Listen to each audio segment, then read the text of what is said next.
हरियाणा की हर अपडेट के लिए बेल आइकन दबाएं और सब्सक्राइब करें STV हरियाणा न्यूज। नमस्कार, हरियाणा न्यूज देख रहे हैं आप और मैं हूं आपके साथ सोनिया सतानीता। रुक कर लेते फटाफट हरियाणा की और हमारे इस बुलेटिन में हम आपको मुखातिब कराएंगे हरियाणा की प्रमुख फटाफट खबरों से।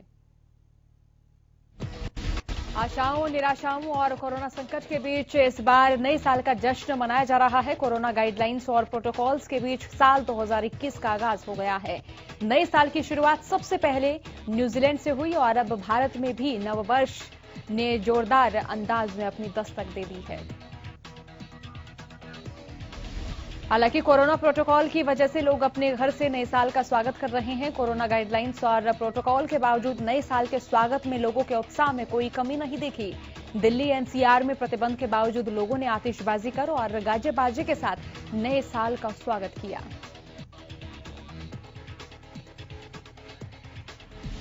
प्रधानमंत्री नरेंद्र मोदी ने सभी देशवासियों को नए साल की शुभकामनाएं दी। पीएम ने ट्वीट करते हुए लिखा कि सभी को नए साल 2021 की ढेरों शुभकामनाएं।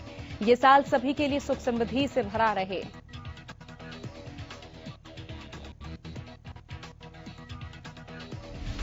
सूबे के मुखिया मनोहर लाल ने जनता को नववर्ष की शुभकामनाएं दी। सीएम ने ट्वीट करते हुए लिखा कि आप सभी को नववर्ष की ढेर सारी शुभकामनाएं। हम लोगों के लिए ये राहत की बात है कि प्रदेश में कोरोना के मामले अब धीरे धीरे कम हो रहे हैं।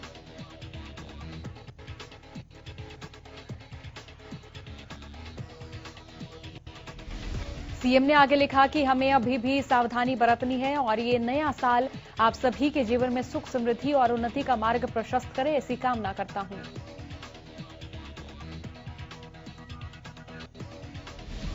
गृह मंत्री अनिल विज ने सभी को नए साल की बधाइयां दी। अनिल विज ने ट्वीट करते हुए लिखा कि नववर्ष आपके और आपके परिवार के लिए मंगलकारी हो और संपूर्ण कामनाओं को पूर्ण करने वाला हो। नववर्ष की हार्दिक शुभकामनाएं।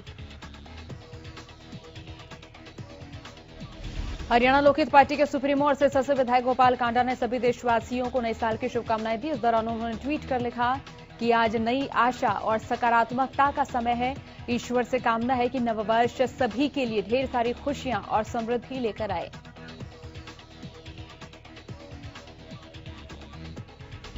एक और राष्ट्रीय राजधानी दिल्ली समेत हरियाणा के साइबर सिटी गुरुग्राम में न्यू ईयर ईव पर नाइट कर्फ्यू लगा हुआ था, तो वहीं दूसरी ओर गोवा में इस तरह की कोई पाबंदी नहीं थी। न्यू ईयर मनाने के लिए लोग गोवा के मशहूर कसिनो बिग डैडी पहुंचे।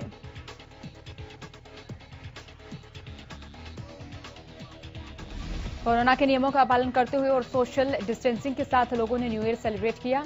इस मौके पर लोगों के एंजॉयमेंट को और बढ़ाने के लिए कसिनो में मशहूर सिंगर बादशाह और आस्था गिल पहुंचे और परफॉर्मेंस दी, जिनके गानों पर लोगों ने खूब एंजॉय किया। कैथल में नए साल का जश्न मंदिरों में जागरण और साई संध्या कार्यक्रम में भंडारा करके मनाया गया। श्रद्धालुओं ने इसमें बढ़ चढ़कर हिस्सा लिया। लोगों से जब नए साल को लेकर बात की गई तो लोगों का जवाब था कि बीता साल कोरोना के साए में रहा, लेकिन उम्मीद करते हैं कि नया साल सबके लिए अच्छा रहेगा। कृषि कानून रद्द करने की मांग को लेकर किसान 37 दिनों से बॉर्डर पर डटे हुए हैं। सिंघू बॉर्डर पर 80 किसान संगठनों की 2 बजे बैठक होनी है और इससे पहले किसान और सरकार के बीच 7वें दौर की बातचीत में पूरा समाधान तो नहीं निकला, लेकिन विवाद के 2 मुद्दों पर सहमति जरूर बन गई। 4 जनवरी को 8वें दौर की बैठक तय की गई है। इस बैठक से पहले किसान आगे की रणनीति बनाएंगे। फिलहाल किसानों को भी उम्मीद है, लेकिन दिल्ली बॉर्डर पर किसान टस से मस नहीं हुए हैं। उनका धरना ऐसे ही जारी है।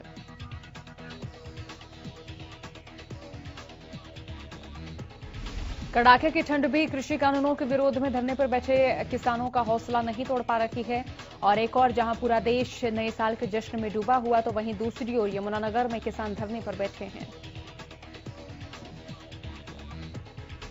यमुनानगर में किसान नए कृषि कानून को रद्द करने की मांग को लेकर लगातार धरना दे रहे हैं। पंचकूला रोड के नेशनल हाईवे के अंतर्गत मिल्क माजरा गधोला टोल प्लाजा पर डटे किसानों का कहना है कि सरकार जब तक तीनों कृषि कानूनों को रद्द कर MSP पर कानून नहीं बनाती, तब तक उनका आंदोलन जारी रहेगा। किसानों ने यह भी कहा कि सरकार की ओर से लागू किए गए कृषि कानून किसानों के हित में नहीं, बल्कि किसानों के हित के खिलाफ है। राजस्थान के शाजापुर और खेड़ा से गुरुवार को कुछ किसानों ने ट्रैक्टर के जरिए बैरिकेडिंग तोड़कर दिल्ली की ओर कूच किया। इस दौरान पुलिस के जवान जब तक किसानों को रोकते तब तक 10 से 15 ट्रैक्टर बॉर्डर से आगे निकल गए। हालांकि बाद में पुलिस ने बल का प्रयोग किया और आंसू गैस के गोले छोड़े, जिसमें कई किसान चोटिल भी हुए हैं। इस दौरान किसान नेताओं ने कहा कि किसान शांतिपूर्वक ही आंदोलन को आगे बढ़ाना चाहते। बता दें कि गुरुवार को किसान नेता राकेश टिकैत बावल पहुंचे थे और उन्हीं के आह्वान पर किसानों ने दिल्ली कूच किया।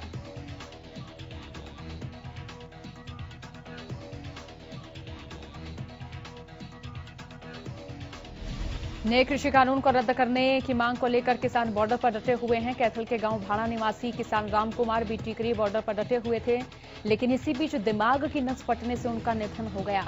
बता दें कि किसान रामकुमार लगभग 17 से 18 दिन से किसान आंदोलन में हिस्सा ले रहे थे और उधर गांव वालों का कहना है कि कृषि कानून कितने और लोगों की जान लेंगे।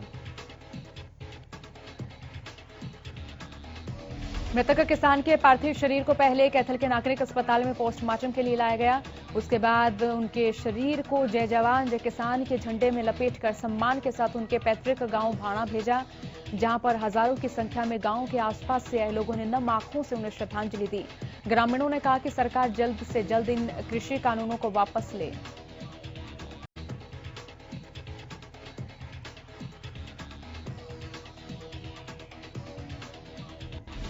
पलवल के नेशनल हाईवे 19 पर गांव अटोहा चौक स्थित कृषि बिलों को रद्द करवाने एमएसपी पर कानून बनवाने के लिए धरने पर बैठे किसानों का मनोबल दिन प्रतिदिन बढ़ता जा रहा है।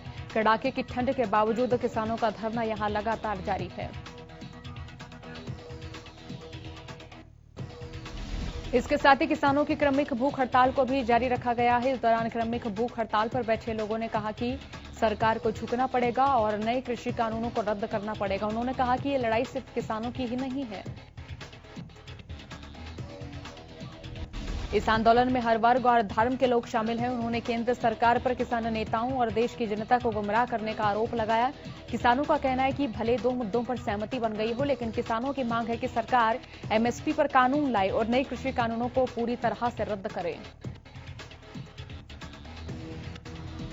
कैथल के उपमंडल पुंडरी पहुंचे पूर्व सीएम भूपेंद्र सिंह हुड्डा ने किसान आंदोलन को समर्थन दिया। इस दौरान उन्होंने कहा कि मैंने बड़ौदा उपचुनाव में कहा था कि इसके परिणाम के बाद इस सरकार की उल्टी गिनती शुरू हो जाएगी, जो कि शुरू हो चुकी है। उनका कहना था कि विधायक समर्थन वापस ले रहे हैं तो कोई चेयरमैन पद छोड़ रहा है, सरकार की नींव हिल गई है। हुड्डा ने जेजेपी को लेकर भी कहा कि जेजेपी विधायक इधर उधर हो रहे हैं, इसीलिए हम नो कॉन्फिडेंस मोशन अविश्वास प्रस्ताव लाने की मांग कर रहे हैं, ताकि उन लोगों के चेहरे सामने आ सके जो किसान आंदोलन में किसानों का साथ दे रहे हैं और वहां से वापस आकर सरकार को समर्थन कर रहे हैं। तो शाम से विधायक किरण चौधरी ने कितलाना टोल प्लाजा पर पहुंचकर किसानों को समर्थन दिया। उन्होंने कहा कि किसान हमारे देश के अन्नदाता हैं और सरकार किसानों पर अत्याचार कर रही है। साथ ही उन्होंने कहा कि कोरोना काल के दौरान भी किसानों ने अपनी जान की परवाह किए बगैर अन्न पैदा किया, लेकिन सरकार ने उनकी मेहनत को नहीं समझा। किरण चौधरी ने सरकार से किसानों की मांग पूरी करने को कहा और सरकार के नए कानून किसानों के हित में नहीं है। ये कहा कि अगर ये कानून लागू किए जाते हैं तो किसान अपने खेतों से दूर हो जाएंगे और साथ ही मंडियों में इनका बड़ा असर पड़ेगा।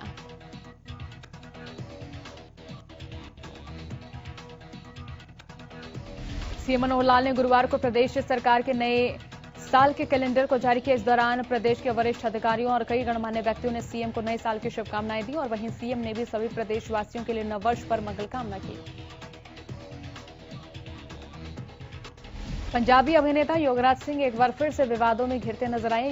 योगराज सिंह के खिलाफ सिख समाज ने सिरसा पुलिस को शिकायत देते हुए मामला दर्ज करने की गुहार लगाई। बता दें कि योगराज सिंह पर सिख समाज के महान योद्धाओं पर अभद्र टिप्पणी करने के आरोप लगाए गए हैं। सिख समाज के लोगों का कहना है कि योगराज सिंह की टिप्पणी से उनकी भावनाओं को ठेस पहुंची है। मामला सिरसा पुलिस अधीक्षक सिरसा के संज्ञान में है, जिसकी जांच सिविल लाइन थाना को सौंपी गई है।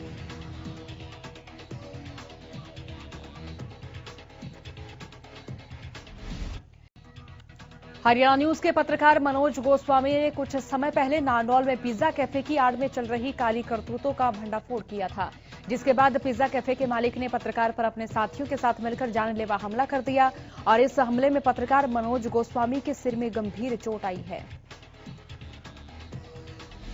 जिन्हें इलाज के लिए अस्पताल में भर्ती कराया गया। दरअसल हरियाणा न्यूज के पत्रकार मनोज गोस्वामी ने कैफे में चल रहे काले कारनामों को उजागर किया था। नारनौल में ऐसे कैसे चलाए जा रहे थे जहां पैसे लेकर युवक और युवतियों को कैबिन दिए जाते थे, जिनका सच मनोज गोस्वामी ने उजागर किया था। हथियारबंद बदमाशों ने पत्रकार पर हमला कर उसे गंभीर रूप से घायल किया। तो वहीं कैफे की खबर फिर से न चलाने की चेतावनी देते हुए जान से मारने की धमकी दे डाली।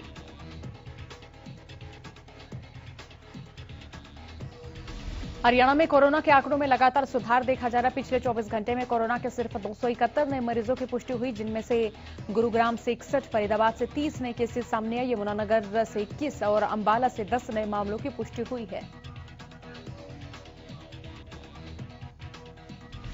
धर्मनगरी कुरुक्षेत्र से 8 और पानीपत से 9 नए केसेस सामने आए। बता दें कि प्रदेश में 24 घंटे में 6 मरीजों की मौत हुई है, जबकि प्रदेश में कुल 2,62,325 केसों की पुष्टि हुई, जिनमें से एक दिन में 497 मरीजों ने कोरोना को मात दी और 2,55,000 से ज्यादा मरीज ठीक हो चुके हैं।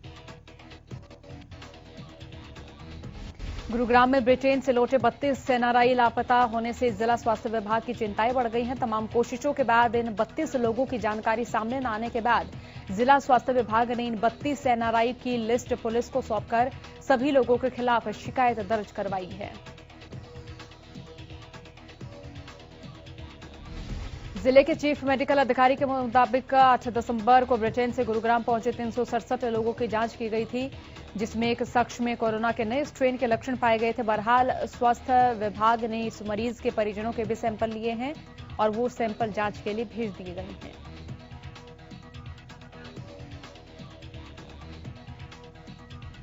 बता दें कि जिला प्रशासन को तमाम विदेशी लोगों के भारत में आने की जानकारी फॉरेनर रजिस्ट्रेशन ऑफिस को देनी होती है, लेकिन इस मामले में इन सभी नियमों की अनदेखी की गई।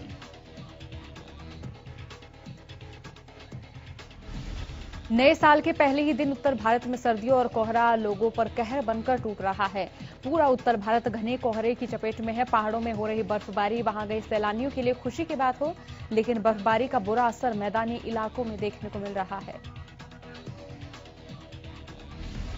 प्रदेश में पड़ रही रिकॉर्ड तोड़ ठंड के कारण जहां लोग घरों में दुबके हुए हैं, तो वहीं कुछ लोगों का मजबूरन घर से निकलना दूभर हो गया है। लोगों का कहना है कि कोहरे में गाड़ी चलाना बहुत मुश्किल हो रहा है।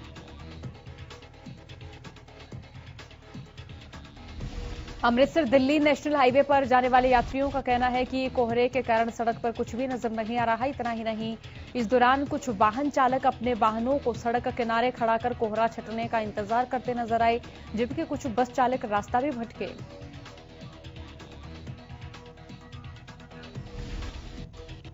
और वहीं उत्तरी भारत में सर्दी का सितम लगातार जारी है और फतेहाबाद के साथ साथ गोहाना में भी विजिबिलिटी कम नजर आ रही है। सर्दी से बचने के लिए लोग अलाव का सहारा ले रहे हैं और कोहरा फसलों के लिए तो अमृत है, लेकिन सड़कों पर यह जानलेवा बनता जा रहा है।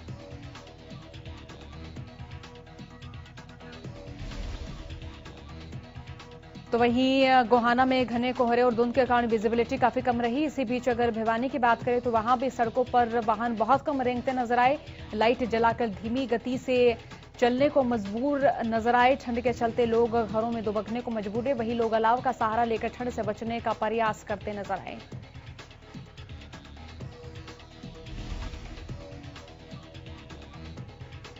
तो वहीं भिवानी में भी 2 युवकों ने बिना एक टायर के बाजारों में कार दौड़ाई। दरअसल दोनों युवक नशे में धुत थे। इस दौरान उन्होंने पूरे शहर में हंगामा किया। इतना ही नहीं, युवकों ने नशे की हालत में कई लोगों को भी घायल किया।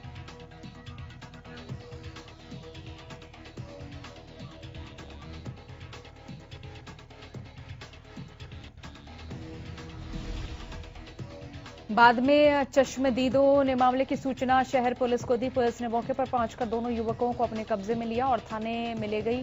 पूरे मामले को लेकर चश्मदीद ने बताया कि सराय चौपटा के पास बिना एक टायर की गाड़ी में सवार 2 युवकों ने काफी उत्पात मचाया। उन्होंने बताया कि दोनों युवक नशे में थे।